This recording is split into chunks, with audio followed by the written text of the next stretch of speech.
PLF ಇಂದ paralegal volunteers collective ಅವರು state level body ನಾವು ಪ್ರಮೋಟ್ ಮಾಡಿದ ಲೀಡ್ ಸಂಸ್ಥೆ.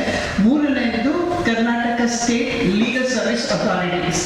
ಸೊ ನಾವು ಮೂವರು ಸೇರಿ ನಾಳೆ ಈ ಸೆಮಿನಾರ್ ಅನ್ನು ಆರ್ಗನೈಸ್ ಮಾಡ್ತಾ ಇದ್ದೇವೆ. ವಿಶ್ರಾಂತಿ ನಿಲಯ, ಇನ್ಫೆಂಟ್ರಿ ರೋಡ್, ಬೆಂಗಳೂರಲ್ಲಿ. ಇದು ಯಾಕೆ ಅಂತ ಏನು ಅಂತ ಹೇಳುವಂಥದ್ದು ಬ್ರೀಫ್ ಆಗಿ ಹೇಳ್ತಾ ಇದ್ದೇನೆ. ಲೀಡ್ ಸಂಸ್ಥೆ ಮಂಗಳೂರಲ್ಲಿ ಇದ್ದುಕೊಂಡು ಮಹಿಳೆಯರೊಟ್ಟಿಗೆ ಕೆಲಸ ಮಾಡ್ತದೆ. ನಮ್ಮ ಮ್ಯಾಂಡೇಟ್ ಇರೋದು ಮಹಿಳೆಯರ ಮೇಲೆ ಆಗುವಂಥ ಹಿಂಸೆಗೆ ಅದನ್ನು ಕಡಿಮೆ ಮಾಡುವ ನಿಟ್ಟಿನಲ್ಲಿ ಕಾನೂನು ರೀತಿಯಲ್ಲಿ ಕೆಲಸ ಮಾಡುವಂಥದ್ದು. ನಮ್ಮಲ್ಲಿ ಪ್ಯಾರಾಲೀಗಲ್ ವಾಲಂಟಿಯರ್ಸ್ ಇದ್ದಾರೆ, ಅವರನ್ನು ಫೆಸಿಲಿಟೇಟರ್ಸ್ ಅಂತ ಕರೀತೇವೆ. ನಮ್ಮಲ್ಲಿ ನಾವೊಂದು 6 ಜಿಲ್ಲೆಯಲ್ಲಿ ಸಕ್ರಿಯವಾಗಿದ್ದೇವೆ. ನಮ್ಮಲ್ಲಿ ಲಾಯರ್ಸ್ ಇದ್ದಾರೆ, ಮತ್ತೆ PLBಗಳಂತೂ ಒಟ್ಟಿಗೆ ಸೇರ್ತೇವೆ. ಮತ್ತು ಪ್ರತಿ ಜಿಲ್ಲೆಯಲ್ಲಿ ಡಿಸ್ಟ್ರಿಕ್ಟ್ ಲೀಗಲ್ ಸರ್ವಿಸ್ ಅಥಾರಿಟಿ ಒಟ್ಟಿಗೆ ನಾವು ಅವರನ್ನು ಬಲಪಡಿಸುವಂಥ ಕೆಲಸ ಮಾಡ್ತೇವೆ. ನಿಮಗೆಲ್ಲ ಗೊತ್ತಿರುವಂತೆ, ನೀವೆಲ್ಲ ಮಾಧ್ಯಮದಲ್ಲಿ ಪ್ರಸಾರ ಮಾಡುವಂತೆ ಮಹಿಳೆಯರ ಮೇಲಿನ ಹಿಂಸೆ, ಮಕ್ಕಳ ಮೇಲಿನ ಹಿಂಸೆ ದಿನೇ ದಿನೇ ಹೆಚ್ಚಾಗ್ತಾ ಇದೆ. ಹಿಂದೂ ಪತ್ರಿಕೆ ಅಂತಾರಾಷ್ಟ್ರೀಕರಣದ 1200% ಇನ್ಕ್ರೀಸ್ ಆಗಿದೆ ಮಕ್ಕಳ ಮೇಲೆ ಆಗುವಂಥ ಹಿಂಸೆ ಅಂತ ಹೇಳಿ. ಸೊ ನಾವು ಅದಕ್ಕೇನು ಕಾರಣ, ಅದನ್ನು ಕಡಿಮೆ ಮಾಡಲಿಕ್ಕೆ ನಾವು ಏನು ಮಾಡಬಹುದು, ಇದರ ಬಗ್ಗೆ ನಾವು ಚಿಂತನೆ ಮಾಡಿ ಡಿಪಾರ್ಟ್ಮೆಂಟ್ನ ಬೇರೆ ಬೇರೆ ಬೇರೆ ವ್ಯವಸ್ಥೆಯೊಟ್ಟಿಗೆ ಸಹ ಕೆಲಸ ಮಾಡ್ತಾ ಇದ್ದೇವೆ. 6 ಜಿಲ್ಲೆಯಲ್ಲಿ ನಾವು ಸಕ್ರಿಯರಾಗಿದ್ದೇವೆ. ನಮ್ಮ ಕೆಲಸ ಇರುವುದು ತಳಮಟ್ಟದಲ್ಲಿರುವಂತಹ ಮಹಿಳೆ ಪುರುಷರಿಗೆ ಕಾನೂನು ಮಾಹಿತಿಯನ್ನು ಲಭಿಸುವಂಥದ್ದು. ಮತ್ತೆ ಕಾನೂನು ಮಾಹಿತಿ ಸಿಕ್ಕಿದ್ರೆ ಸಾಕಾಗಲ್ಲ, ಅದು ಕೋರ್ಟಿಗೆ ಹೋಗಬೇಕಾದ್ರೆ ಅವರಿಗೆ ಆ ಥರದ ದೊಡ್ಡ ಗ್ಯಾಪ್ ಇದೆ, ಕೋರ್ಟ್ ಮತ್ತೆ ನಮ್ಮ ತಳಮಟ್ಟದಲ್ಲಿರುವಂತಹ ಜನರಿಗೆ. ಸೊ ಆ ಗ್ಯಾಪ್ ಅನ್ನು ಫಿಲ್ ಮಾಡಲಿಕ್ಕೆ ನಮ್ಮಲ್ಲಿ ಪ್ರತಿ ಜಿಲ್ಲೆಯಲ್ಲಿ ಒಂದು 30-35ರಷ್ಟು ಪ್ಯಾರಾಲೀಗಲ್ ವಾಲಂಟಿಯರ್ಸ್ ಇದ್ದಾರೆ. ಪ್ಯಾರಾಲೀಗಲ್ ಫೆಸಿಲಿಟೇಟರ್ಸ್ ಅಂತ ಕರೀತೇವೆ. ಅವರು ಕಾನೂನು ಮಾಹಿತಿ ಕೊಡ್ತಾರೆ.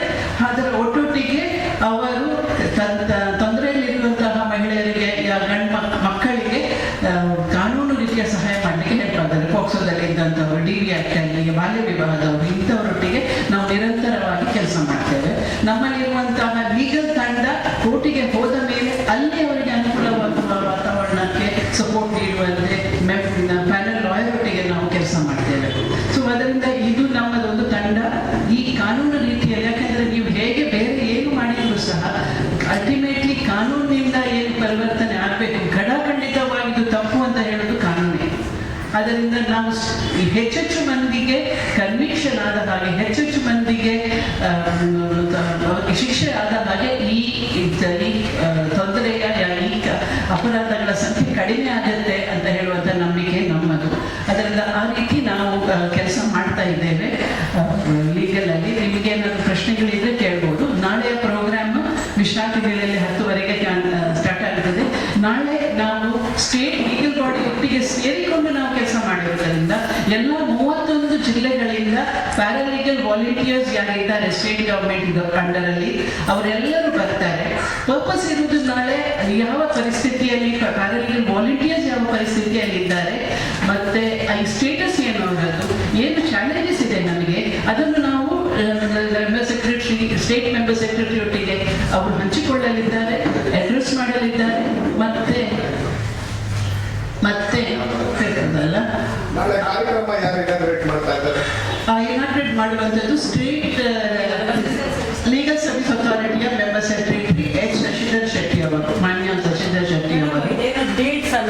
ಡಿಸ್ಟಿಕ್ ನಾವು ಪ್ಯಾರಾಲೀಗಲ್ ಫೆಸಿಲಿಟೇಟರ್ಸ್ ನಮ್ಮನ್ನು ಅವರು DLSA ಗುರುತಿಸಿ ಬೇರೆ ಬೇರೆ ಕಮಿಟಿಗಳಲ್ಲಿ ಮಹಿಳೆ ಮತ್ತು ಮಕ್ಕಳ ರಕ್ಷಣೆ ಮಾಡುವಂಥ ಕಮಿಟಿಗಳು, ಆನಂತರ ಮಾನವ ಕಳ್ಳ ಸಾಗಾಣಿಕೆ ಕಮಿಟಿನಲ್ಲಿ ಸಂಸ್ಥೆಯ ಪ್ರತಿನಿಧಿಗಳಾಗಿ ಮತ್ತು PLFಗಳಾಗಿ ತಗೊಂಡಿದ್ದಾರೆ. ಮತ್ತೆ ನೀವು ಕೇಳಿದಾಗ ಮೇಡಮ್, ಹೆಣ್ಣು ಭ್ರೂಣ ಹತ್ಯೆಗೆ ಸಂಬಂಧಪಟ್ಟ ಹಾಗೆ ಡಿಸ್ಟಿಕ್ ಲೆವೆಲ್ ಅಲ್ಲಿ ಒಂದು ಅಡ್ವೈಸರಿ ಕಮಿಟಿ ಅಂತ ಇರುತ್ತೆ, DHO ಅವರೇ ಅದಕ್ಕೆ ಅಧ್ಯಕ್ಷರಾಗಿರ್ತಾರೆ. ಅಂತ ಕಮಿಟಿನಲ್ಲೂ ಕೂಡ ನಮ್ಮನ್ನು ಸದಸ್ಯರಾಗಿ ತಗೊಂಡಿದ್ದಾರೆ. ನಾವು ಪ್ರತಿಯೊಂದು ಗ್ರಾಸ್ ರೂಟ್ ಅಲ್ಲಿ ತಳಮಟ್ಟದಲ್ಲಿ ತರಬೇತಿಗಳನ್ನು ಮಾಡುವಾಗ, ಶಾಲೆಗಳಲ್ಲಿ ತರಬೇತಿಗಳನ್ನು ಮಾಡುವಾಗ ಹೆಣ್ಣು ಭ್ರೂಣ ಹತ್ಯೆ ಬಗ್ಗೆನೂ ಕೂಡ ಆ ಕಾಯ್ದೆ ಬಗ್ಗೆನೂ ನಾವು ಅವೇರ್ನೆಸ್ ಅನ್ನ ಮೂಡಿಸ್ತಾ ಇದ್ದೀವಿ. ಇವಾಗ ಮೇಡಮ್ ನಮ್ದು ಗದಗದ ಹೇಳ್ಬೇಕು ಅಂತಂದ್ರೆ 1000ಗೆ 945 ಇದೆ.